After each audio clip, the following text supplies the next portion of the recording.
ଆମର ମହୋତ୍ସବ 2026 ସନ୍ନ୍ୟାସୀ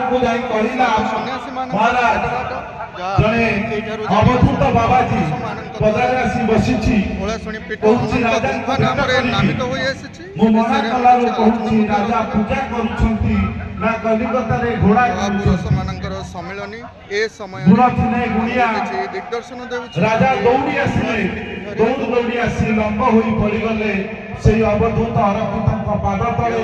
କହିଲେ ମହାପ୍ରଭୁ ସାଧୁ ସନ୍ଥ ମାନଙ୍କର ସମାଗମ ହେବ, ମହାପୁରୁଷଙ୍କର ଭେଦଭାବ ହେବ, ଆମେ କେବଳ ତାଙ୍କର ଆଶୀର୍ବାଦ ପାଇବା, ଆମେ ସେହି ସୌଭାଗ୍ୟ ପାଇଛେ।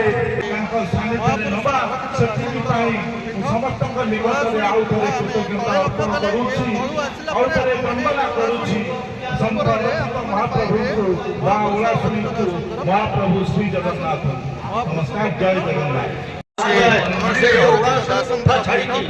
ଆଜି ଯେଉଁ ତାଙ୍କର ମହୋତ୍ସବ ଚାଲିଛି, ମହୋତ୍ସବରେ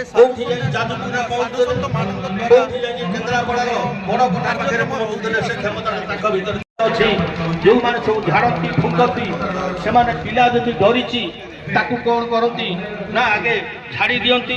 ଛାଡ଼ି ଦେଇକି କହିବେ କାହାର ଆଜ୍ଞା ନା ନିତେଇ ଧୋବଣୀର କୋଟି କୋଟି ଆଜ୍ଞା, ନିତେଇ ସୌଣୀର କୋଟି କୋଟି ଆଜ୍ଞା, ଏବଂ ସେ ପିଲାଟା ସୁସ୍ଥ ହେଇଯାଏ। এই নিতেই ধোবনী কথা আপনারা জানিথিবে। নরেন্দ্র পোখরী দেখিছেন পুরীর নরেন্দ্র পোখরীর যে পশ্চিম উত্তর কোণে কিনা গোটাଏ ଛୋଟିଆ କୁଡ଼ିଆ ଥିଲା, সেটা হচ্ছে নিতেই ধোবণীଙ୍କର সাধনা কেন্দ্র। নিতেই ধোবণী খম্ব মহাপুরুষଙ୍କୁ ପୂଜା କରୁଥିଲେ। ଜଗନ୍ନାଥଙ୍କୁ ଖମ୍ବ ମହାପୁରୁଷ କୁହାଯାଏ। ଖମ୍ବ ଜଗନ୍ନାଥ ହେଉଛନ୍ତି ପରମ ତାନ୍ତ୍ରିକ, ପରମ ଭୈରବସୀ। ତାଙ୍କ ସ୍ତ୍ରୀ ହେଉଛନ୍ତି ବିମଳା, ହେଉଛନ୍ତି ଭୈରବୀ, ତାକୁ ଭୈରବୀ କ୍ଷେତ୍ର କୁହାଯାଏ।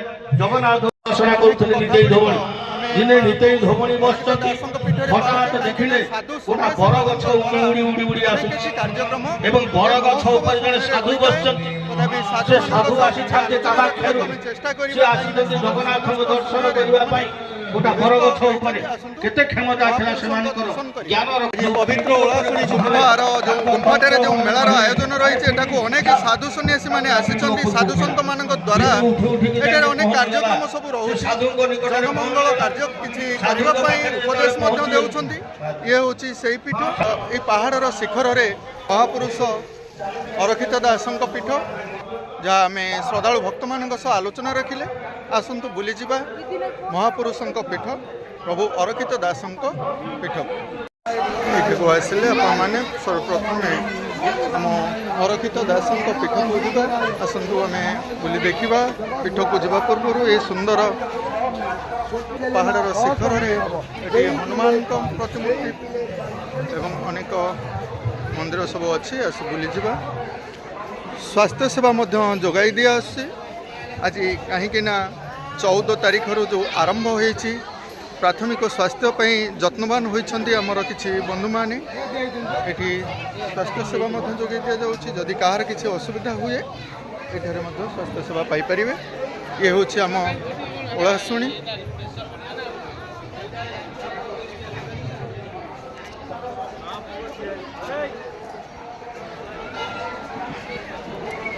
ସାଧୁ ସନ୍ନ୍ୟାସୀ ମାନେ ତ ଆସିଛନ୍ତି। ଏଠି ମଧ୍ୟ ପ୍ରଭୁ ପୂଜା ପାଇ ଆସୁଛନ୍ତି। ବହୁତ ଜନସମାଗମ, ଯେହେତୁ ଏ ମହାପୁରୁଷଙ୍କର ମହା ଉତ୍ସବ, ଜନସମାଗମ ଦେଖିପାରୁଥିବେ।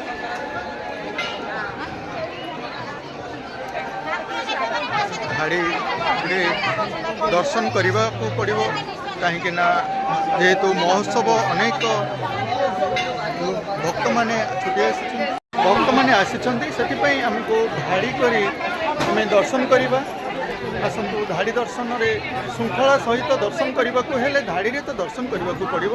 ଏ ସୁନ୍ଦର ବ୍ୟବସ୍ଥା ଏଠାରେ ରଖାଯାଇଛି। ଆସନ୍ତୁ ବୁଲି ଦେଖିବା। କିଛି ଦୀପ ପ୍ରଜ୍ୱଳନର ସୁନ୍ଦର କାର୍ଯ୍ୟକ୍ରମ ମଧ୍ୟ ରହୁଛି ଭକ୍ତମାନଙ୍କ ଦ୍ୱାରା, ଦେଖିପାରୁଥିବେ। ସକାଳୁ ଆସିଲେ ମଧ୍ୟ ଧାଡ଼ି ଦର୍ଶନ କରାଯାଉଛି। ଆମର ଏଠାରେ ବହୁତ ଲମ୍ବା ଲାଇନ୍ ଲାଗିଛି। ଶ୍ରଦ୍ଧାଳୁମାନେ ଭାବରେ ଧାଡ଼ି ଦର୍ଶନ ଆଜି ଆମ ମହାପୁରୁଷଙ୍କ ମହାନିର୍ବାଣ ଦିବସରେ ତାଙ୍କୁ ମହାପୁରୁଷଙ୍କୁ ଦର୍ଶନ କରିବା ପାଇଁ ଭକ୍ତମାନଙ୍କର ଧାଡ଼ି ଦେଖିପାରୁଥିବେ।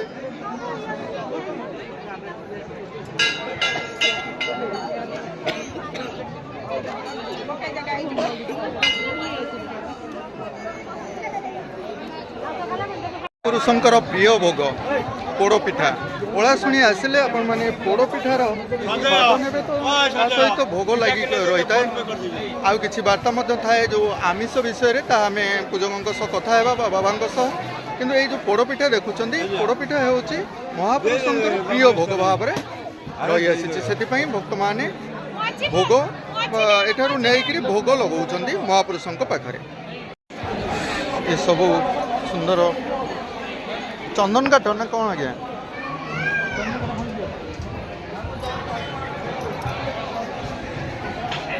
ଇଏ ସେହି ମନସ୍କାମନାର ଡୋରି। ଯେହେତୁ ଆମମାନଙ୍କର ବିଶ୍ୱାସରେ ଏଇ ମନରେ କିଛି କାମନା ନେଇ ଆମେ ଆସିଲେ ଏହିପରି ଧାଗା ବାନ୍ଧିଥାଉ। ଏହି ଧାଗା ଦ୍ୱାରା ମନସ୍କାମନା ଆମର ପୂରଣ ହୁଏ ବୋଲି ଅନେକ ବିଶ୍ୱାସ ରହିଆସିଛି। ଏସବୁ ତ ହେଉଛି ଆମର ସାଧୁ ସନ୍ନ୍ୟାସୀମାନଙ୍କର ପୀଠ। ଏଠି କୃଷ୍ଣ ମଧ୍ୟ ଭକ୍ତ ରହିଛନ୍ତି। ଆଉ କିଛି କଥା ମଧ୍ୟ ରହିଛି। ଲୋକ କଥାରେ ତ ଅନେକ କଥା ଅଛି। ଆମେ ଏତିକି ଜାଣି ଆସୁଛୁ ଏ ପୀଠରେ ପଞ୍ଚସଖାଙ୍କ ପରି ମହାପୁରୁଷ ଥିଲେ ପ୍ରଭୁ ଅରକ୍ଷିତ ଦାସ। ନା କ'ଣ ବାବା?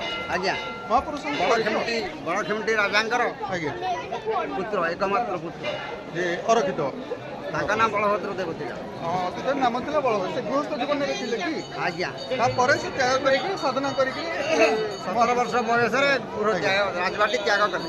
ରାଜବାଟୀ ତ୍ୟାଗ କରି ଏ ବଣରୁ ସେ ବଣ, ଏ ପାହାଡ଼ରୁ ସେ ପାହାଡ଼, ଏ ଗାଁରୁ ସେ ଗାଁର ବୁଲି ବୁଲି ଶେଷରେ ଏ ଓଳାଶୁଣୀ ପାହାଡ଼ରେ ସେ ସ୍ଥିର ହେଲେ। କିଛି ସମୟ ପାଇଁ ଏଠାରେ ମଧ୍ୟ ସାଧନା କରିଥିଲେ। ସାଧନା କରିଛନ୍ତି ବହୁତ, ସାଧନା କି ମଣିଷ ଆଉ ମୁଖରେ ବଖାଣି ପାରିବନି ନା। ମହାନିର୍ବାଣ କୋଉଠି ନେଇଥିଲେ? ଏଇଠି ଏଇ ଜାଗା, ଏଇଠି ଖଣ୍ଡଗିରିରେ ପାଦୁକା ତାଙ୍କର ଆଶ୍ରମ। ଏଇ ଓଳାଶୁଣୀରେ ଆମ ସମାଧି ଯୋଗରେ ସେ ଥିଲେ। ସେ ଏଇଠାରେ ବର୍ତ୍ତମାନ ଆମେ ତାଙ୍କ ସମାଧି ପୂଜା କରି ଆସୁ। ବହୁତ ବହୁତ ଧନ୍ୟବାଦ। ସାଧୁ ସନ୍ତମାନେ ଥିଲେ, ସେମାନଙ୍କର ସମାଧି ପରେ ଏ ସ୍ଥାନରେ ତାଙ୍କର ପ୍ରତିମୂର୍ତ୍ତି ମାନ ସବୁ ସ୍ଥାପନ କରାଯାଇଛି, ରଖାଯାଇଛି ତାଙ୍କର ସ୍ମୃତି ଉଦ୍ଦେଶ୍ୟରେ। ଇଏ ହେଉଛି ସେହି ପୀଠ, ମହାପୁରୁଷ ଅରକ୍ଷିତ ଦାସଙ୍କର ପୀଠ, ଯାହାଙ୍କର ମହାନିର୍ବାଣରେ ଏଇଠାରେ ସମାଧି ଦିଆଯାଇଥିଲା। ଏ ମହାନ ପୀଠ ଆମେ ଓଳାଶୁଣୀ ଗୁମ୍ଫା ନାମରେ ଜାଣି ଆସୁଛେ ଅରକ୍ଷିତ ଦାସଙ୍କ ପୀଠ।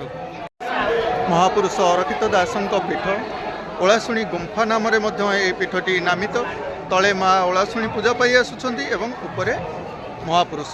ଏଇଠାରେ ଆମେ ଲକ୍ଷ୍ୟ କଲୁ ଅନେକ ସାଧୁ ସନ୍ତମାନେ ସବୁ ଆସିଛନ୍ତି। ନୂତନ ବର୍ଷ 2026 ମସିହା କିପରି ଏ ବର୍ଷ ଲୋକମାନଙ୍କର ହିତରେ ରହୁ, ଜନମଙ୍ଗଳ ପାଇଁ କିଛି ବାର୍ତ୍ତା ଦିଅନ୍ତୁ ଆଜ୍ଞା।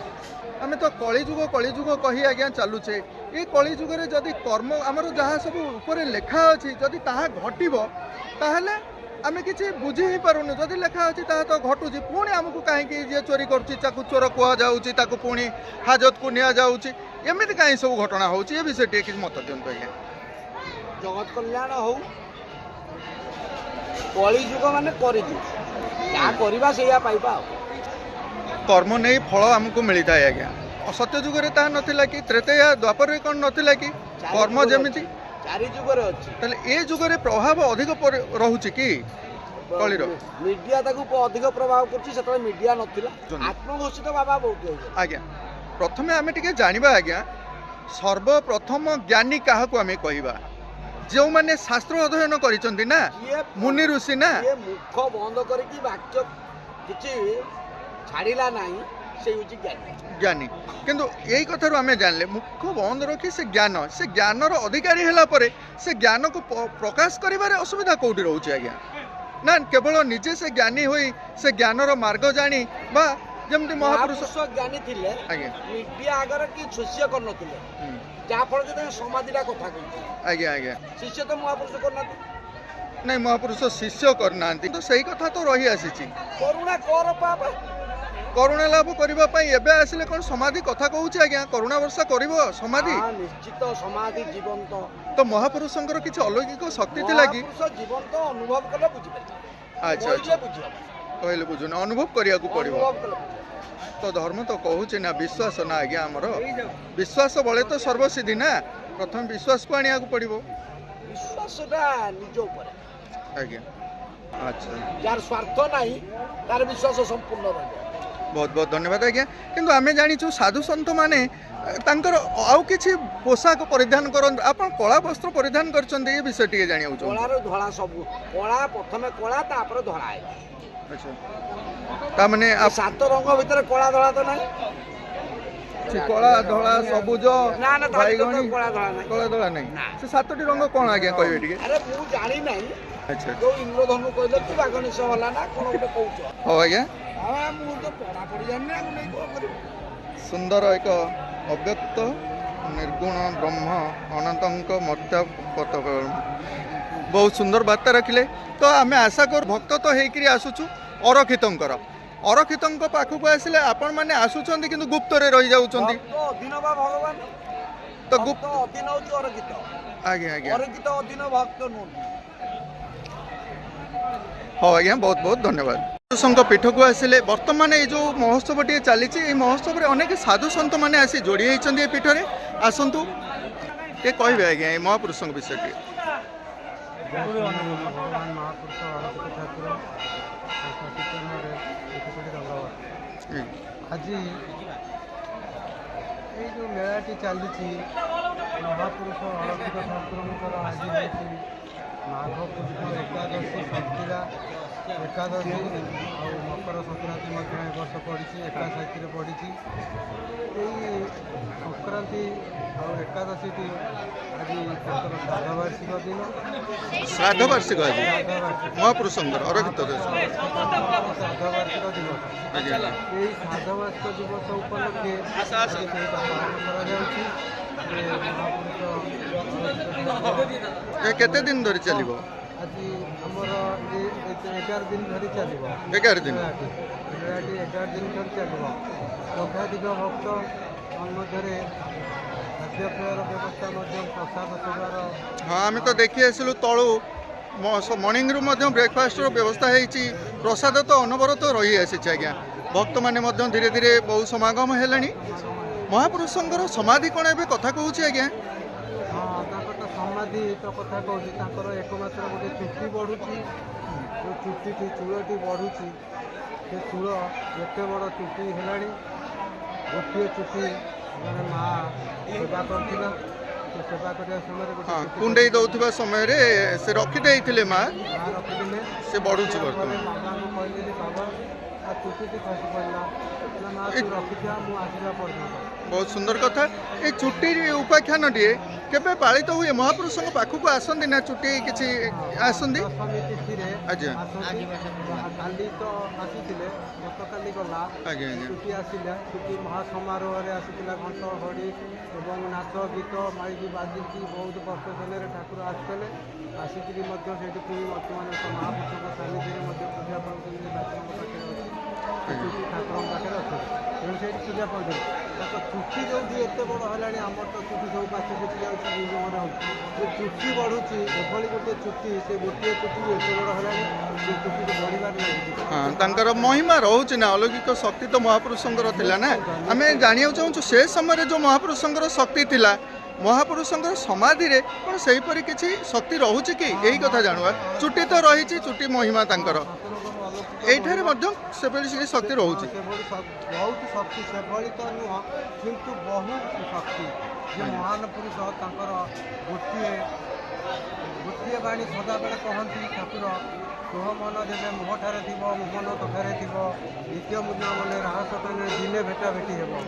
ଆମର ଆପଣଙ୍କର ଆଜି ଦିନେ ଭେଟ ହେଇଛି, ମଧ୍ୟ ଭେଟ ହେଇନାହିଁ, କିନ୍ତୁ ସେ ମନ ଅଛି ଆମ ସହିତ, ତମ ସହିତ ଥିବାରୁ ଆଜି ଆମେ ଭେଟା ଭେଟି ଆମେ ହେଉଛେ। ଯେ ମହାନ ପୁରୁଷଙ୍କର ଏଭଳି ବାଣୀ, ତାଙ୍କର ବାଣୀ ଗୁଡ଼ିକ ବହୁତ ଭାରି ଲୋକପ୍ରିୟ ଏବଂ ବହୁତ ଉଦ୍ଧର ଜିନିଷ। ଭଗବାନ ମହାପୁରୁଷ ଅରକ୍ଷିତ ଠାକୁର ଯାହା ଲେଖିଛନ୍ତି ତାହା ବହୁତ ଉଦ୍ଧର ଜିନିଷ। ତେଣୁକରି ସେ ତ ମହାନ ପୁରୁଷ, ତାଙ୍କ ହାଡ଼ କଥା କହୁଛି, ତାଙ୍କ ହାଡ଼ କଥା କହୁଛି। ଡାକିଲେ ଜବାବ ଦେଉଛନ୍ତି, ସେ ଠାକୁର ଡାକିଲେ ଜବାବ ଦେଉଛନ୍ତି। ହଁ ଆଜ୍ଞା, ମହାପୁରୁଷଙ୍କର ଆମେ ଆଶା କରୁ ସୁନ୍ଦର ଭାବରେ ବାବା ଏ କଥାଟିଏ ରଖିଲେ। ମହାପୁରୁଷଙ୍କ ପୀଠ ବର୍ତ୍ତମାନ ମହାପୁରୁଷଙ୍କର ଏଇ ଯେଉଁ ପୀଠରେ ସମାଧି ନେଇଛନ୍ତି, এই ସମାଧି ପୀଠରେ ମଧ୍ୟ ମହାପୁରୁଷ ଆଜି ଜୀବନ୍ତ ଅଛନ୍ତି ବୋଲି ଲୋକ କଥାରେ ଆଜ୍ଞା କହୁଛନ୍ତି। କାହିଁକି ନା ତାଙ୍କର ଚୁଟି ବଢ଼ିବା କଥା ବା ଏଇଠାକୁ ଆସିଲେ ଯେଉଁ ମନସ୍କାମନା କରି ଆସୁଛନ୍ତି ସେ ମଧ୍ୟ ପୂରଣ ହେଉଛି ବୋଲି କିଛି ଅଂଶରେ ମଧ୍ୟ ଲୋକ କହି ଆସୁଛନ୍ତି। ମହାପୁରୁଷଙ୍କ ଦର୍ଶନ କରିବା କାହିଁକି ନା ଏ ଭିଡ଼ ମଧ୍ୟରେ ଆମେ ଚେଷ୍ଟା କରିବା ମହାପୁରୁଷଙ୍କ ପାଖକୁ ଯାଇ ଏ ଦର୍ଶନ କରିବା। ପୂର୍ବଥର ଭକ୍ତମାନେ ବହୁତ ସୁନ୍ଦର କଥା ରଖିଥିଲେ। ମହାପୁରୁଷଙ୍କୁ ତ ସମସ୍ତେ ଆମେ ପସନ୍ଦ କରୁଛୁ, ଓଡ଼ିଶାବାସୀ ଭାରି ସାହସୀ ହେଲେ ମଧ୍ୟ ମହାପୁରୁଷଙ୍କ ପୀଠ ଏ ହେଉଛି ସେଇ ମହାପୁରୁଷ ଅରକ୍ଷିତ ଦାସଙ୍କ ସମାଧି। ଦେଖନ୍ତୁ ଚୁଟିଟା ଇଏ ହେଉଛି ମହାପୁରୁଷଙ୍କର ଚୁଟି। ଏଇଠାରେ ଆପଣମାନେ ଲକ୍ଷ୍ୟ କରୁଥିବେ ଚୁଟି ଅଛି ଏଇଟା ନାଇଁ, ଇଏ ଧୀରେ ଧୀରେ ବଢ଼ୁଛି। କାଲି ଆସିଥିଲେ ଏଇଠାରେ ଅଛନ୍ତି, ଏ ମଧ୍ୟ ଯିବେ। ଏ ହେଉଛନ୍ତି ମହାପୁରୁଷ। ଆଜି ଭକ୍ତମାନେ ମାଡ଼ି ଚାଲିଛନ୍ତି। ଏଇ ଯେଉଁ ବଂଶୀ ବଂଶୀ ଆଜ୍ଞା ଆଜ୍ଞା ବୃନ୍ଦାବନରୁ ଆଣିଥିଲେ ବଂଶୀ, ଯେ ଓଳାଶୁଣି ଗୁମ୍ଫା ବାଟ ଯାଇକି ଆଜ୍ଞା। ଗୁମ୍ଫା ବାଟେ ବୃନ୍ଦାବନ ଯାଇଥିଲେ। ହଁ। ନୂଆ ସ୍ତ୍ରୀ ନୂଆ ପୁରୁଷ ଏମିତି ଜଣେ ତାଙ୍କୁ ବଂଶୀ ପ୍ରଦାନ କରିଥିଲେ ଯେ ସେ ରାଧା ମାଆଙ୍କ ପାଖରେ ଥିଲା। ରାଧା ମା ନିଜେ ତାଙ୍କୁ ବଂଶୀ ଦେଇଛନ୍ତି ଯେ ବାବରେ ତୁ ନେଇକି ଯା। ସେ କିନ୍ତୁ ଭଗବାନ ବଂଶୀଧର ହେଉଛନ୍ତି କୃଷ୍ଣ, ଇଏ ହେଉଛନ୍ତି କୃଷ୍ଣ। ଭଗବାନ କୃଷ୍ଣ ବିଷ୍ଣୁ ହେଉଛନ୍ତି ମହାପୁରୁଷ ଅରକ୍ଷିତ ଠାକୁର। କଳିଯୁଗେ ରାଜକୂଳେ ହେଲି ଅବତାର, ଅଷ୍ଟାଦଶ ବର୍ଷରେ ଜ୍ଞାନ ଦୃଶ୍ୟକର। କଳିଯୁଗରେ କେହି ଅବତାର ହେଇନାହାନ୍ତି, ଆଉ କୌଣସି ମହାପୁରୁଷ ଲେଖିନାହାନ୍ତି ଯେ ଅବତାର, କିନ୍ତୁ ମହାପୁରୁଷ ଅରକ୍ଷିତ ଠାକୁର ଲେଖିଛନ୍ତି କଳିଯୁଗେ ରାଜକୂଳେ ହେଲି ଅବତାର ଅଷ୍ଟାଦଶ ବର୍ଷ। ବହୁତ ଧନ୍ୟବାଦ। ସେ ମହାପୁରୁଷ ଅରକ୍ଷିତ ଠାକୁର, କିନ୍ତୁ ସେ ହେଉଛନ୍ତି ସ୍ୱୟଂ ଭଗବାନ। କଳିଯୁଗରେ ସେ ଅବତାର ନେଇକି ଆସିଥିଲେ ଏଇ ଅବଧୂତ ଧର୍ମକୁ ପ୍ରଚାର କରିବା ପାଇଁ। ଏ ଅବଧୂତ ଧର୍ମଟା ଇଏ ହେଉଛି ଆମର ସେଇ ଗୋପାଳ ଭାଇଙ୍କ ପୋଡ଼ପିଠା। ଭାଇ ଗୋପାଳ ଭାଇ, ଆଉ କ'ଣ କେମିତି ଅଛନ୍ତି? ଭଲରେ ଅଛନ୍ତି ତ? ମହାପୁରୁଷଙ୍କର କୃପାରୁ ଭଲରେ ଅଛନ୍ତି ତ?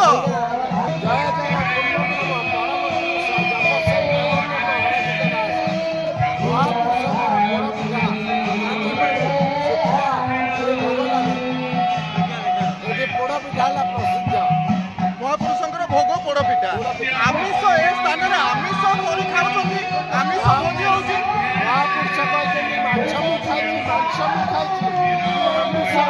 ମା ଭୋଳାଶୁଣୀଙ୍କ ପାଇଁ ଆମିଷ ଥାଏ, ମାଙ୍କ ପାଖରେ ନାହିଁ। ମହାପୁରୁଷଙ୍କ ପାଖରେ ଆମିଷ ଭୋଗ ହେଇଥାଏ, ମାଛ ଭୋଗ, କିନ୍ତୁ ପୋଡ଼ପିଠା ହେଉଛି ତାଙ୍କର ପ୍ରିୟ ଭୋଗ। ହଉ ଆଜ୍ଞା, ଆଗକୁ ଆସିଲେ ଏ ମହୋତ୍ସବରେ ଆମେ କିଛି ସମୟ ଯୋଗ ଦେଲେ ଏବଂ ମହାପୁରୁଷଙ୍କର ଦର୍ଶନ କଲେ। ଆସନ୍ତୁ ଆଜିର